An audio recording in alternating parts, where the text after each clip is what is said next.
Ayun, good morning sa ating mga taga-subaybay sa ating channel. Welcome to Extreme DIY.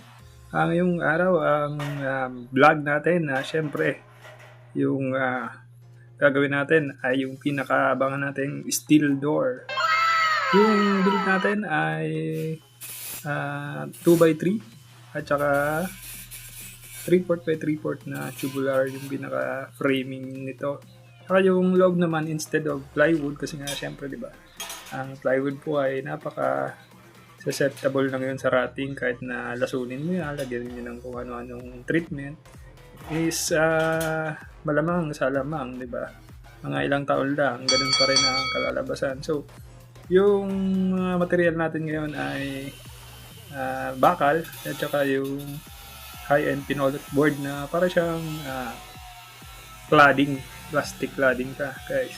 So, ang ginaganda po ng material na to ay hindi na po siya basta mabubulok at iwas na rin po tayo sa anay at saka sa bukbok. Yun, ang ginagawa natin pala dito guys ay tinatabas natin ng 45 degree para ma-build natin yung framing. Yung material natin ay nasa 2x3 by 1.5 po yung kapal niya. So ayan, kung makikita nyo partially assemble pero hindi pa po yan naka-welding. So yan guys, I'll make sure na talagang konti lang yung mga gap. Kumbaga hinihilot ko talaga siya ng grinding stone para at least sa pag-full weld niya ay wala masyadong problema. Kasi sa mga veterano natin kasama dyan, yung 1.5 po ay kailangan yung pulsuan para hindi siya butas ng butas pag nag-full weld na kayo. Ayan. So, ang ginagawa natin dyan ay tacking lang muna tayo guys. Kumbaga, alam niyo na yan eh.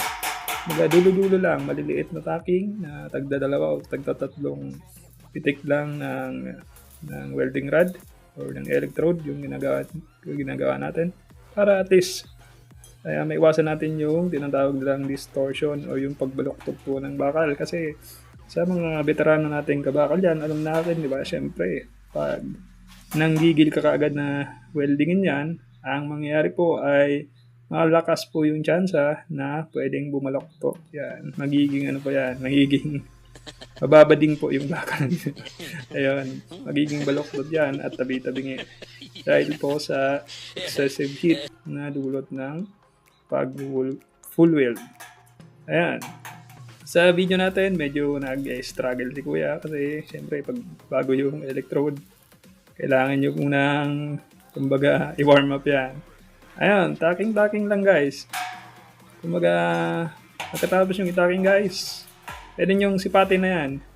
Kung nang pahalang kung medyo bumalaktot ay huwag nyo muna siyang i-diretso ng full weld. So ang technique ko dito guys ay sa labas muna tayo or sa outside corner tayo nagpo-full weld. Pagkatapos nating makumpirma na hindi po tabingi o bumaloktot yung ating bakal. Kasi po pag bumaloktot yan, syempre nasa ulog po yung hamba natin, ay hindi po siya magkakasya o magkakaroon ng problema. Ayun po. Ang pag-full weld niyan ay siyempre alalay din lang, wag dire-diretso kasi po alam nyo na butas pa rin yan.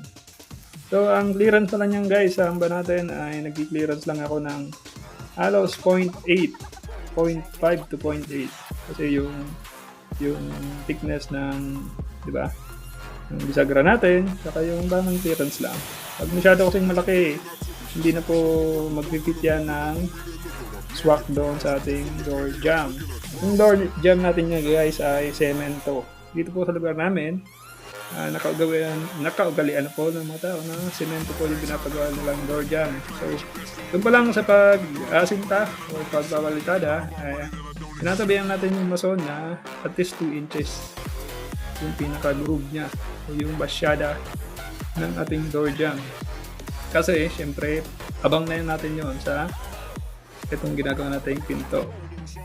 So, ayun. Pagkatapos ng full weld, guys, iniimas natin yan o inihilot natin ang grinding stone at saka flat disc na 100 grit. Yung proseso pala na to guys ay isa sa pinaka dapat nyong tiyagain kasi syempre pag bukol-bukol po or hindi nyo winelding, ay hindi nyo grinder, yung ating mga dugtungan ay lalabas po yan sa finish ng ating pinto. So, may mga argumento na sinasabi nilang humihina daw yung dugtungan. Okay lang yon. Sa tagal ko naman gumagawa ng gantong huwag nyo lang masyadong, alam nyo yun, magtira pa rin kayo ng welding. So, sa tagal natin gumagawa, wala naman pong akong customer na nagbalik or nag-return dahil po nag-iwala yung kanyang pinto. So, ang pure natin doon ay intention, ay aesthetic po, na maganda at makinis po yung ating mga dugtungan. So, sa ginagawa natin ngayon guys ay naglalagay tayo ng 3/4 by 3/4 na tubular na iginigit na natin dyan sa ating main frame na 2x3. So, ang purpose pala niyan guys ay dyan natin i-screw at ididikit yung ating high-end phenolic na para siyang plastic cladding. So, at the end of this video, makikita nyo yung material nyon at i-video natin kung ano yung itsura niya at kung magkano ba yung isang 8x4. So, ayan. Ang pag-full weld pa nito or pag-welding ng ating tubular 3/4 by 3/4 ay huwag masyadong masinsin guys. Kumbaga, at least 4 hanggang 10 inches yung spacing ng ating alternate welding dito. So, kung main door pala guys yung ginagawa nyo, may mga customer kasi ako na very concerned sa security. Kasi po yung ating high-end phenolic or plastic cladding na yun ay medyo malambot siya. So, kayang-kaya siyang, kumbaga, kung papersahin, kayang, di ba, butasin. Pero ang ko naman, ang ginagawa ko, kung main door or back door yung ginagawa nyo, ay masinsin po yung ating 3/4 by 3/4 at least nasa 4 to 5 inches. So, yung build natin ngayon, hindi siya masinsin yung framing nito. Kumbaga, nasa 1 foot. Kasi pang lang to guys, pang kwarto. So, ayan, nakikita nyo na yung mga sub-rail o pickets na tayong nilalagay dyan at kasalukuyan natin siyang wini-welding sa ating main frame.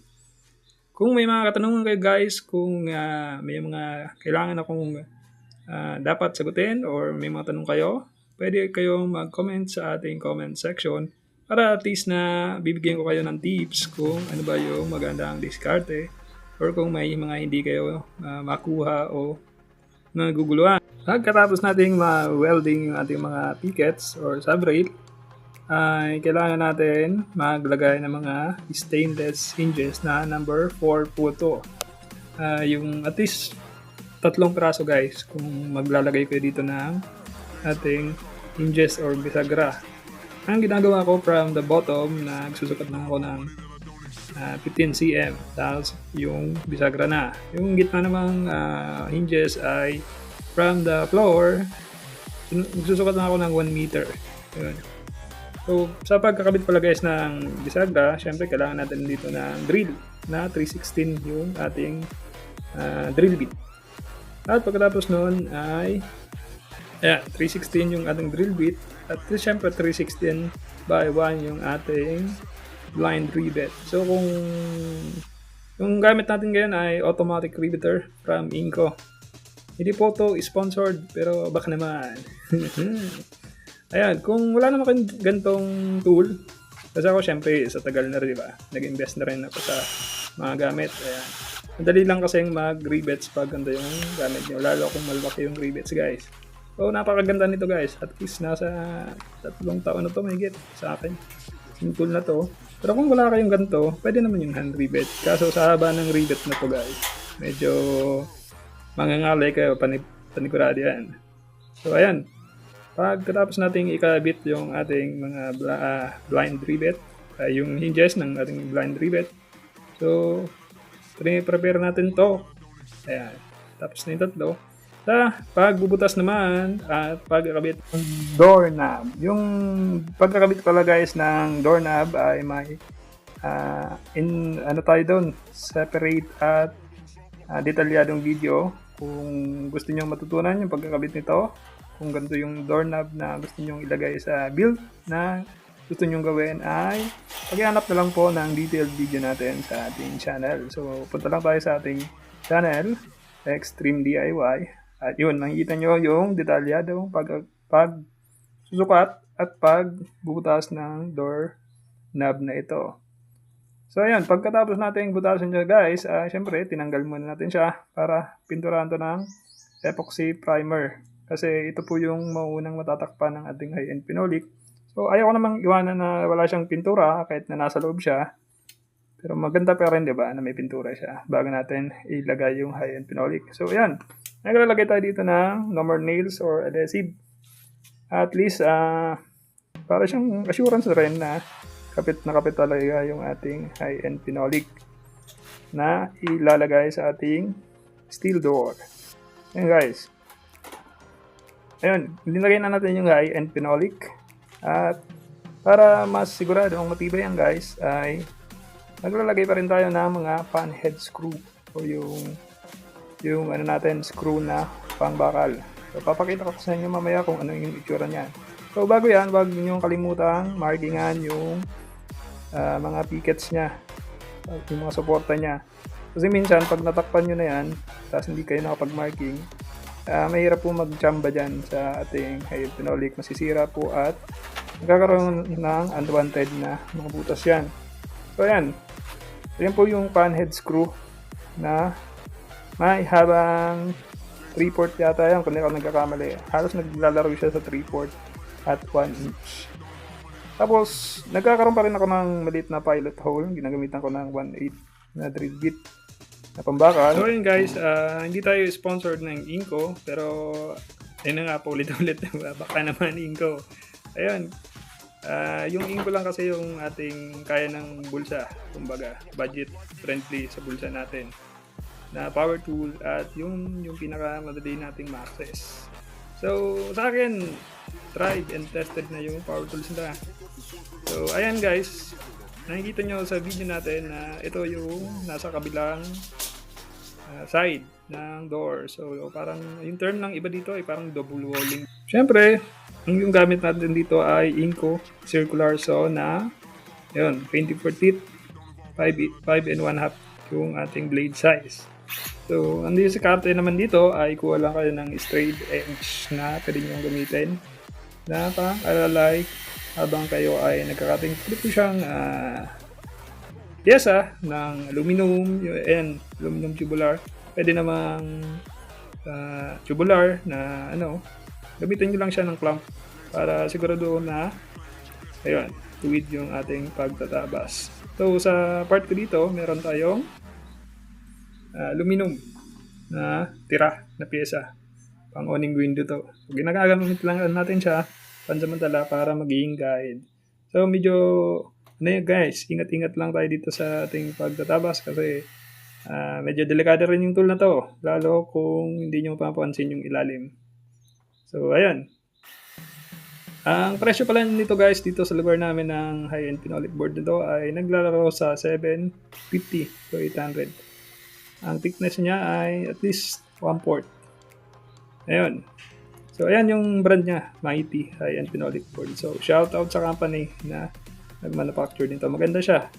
Iwas na tayo sa anay at saka bukbok. Sa tinitingnan din natin dito, dapat medyo lubog po yung screw para pag nagmasilya na tayo ay maitatago natin yan sa masilya at pintura.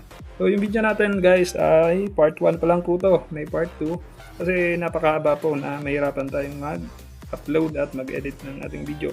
So sa mga sumubaybay hanggang dito sa dulo, pa-like naman at pa-share ng ating channel at syempre, huwag niyo din kalimutan mag-subscribe. Ayan, maraming salamat po sa mga nanood at abangan na lang po at pakihanap ng ating part 2 ng ating video na to. So sa part 2 po guys, ituturo natin yung mga diskarte sa pagpipintura.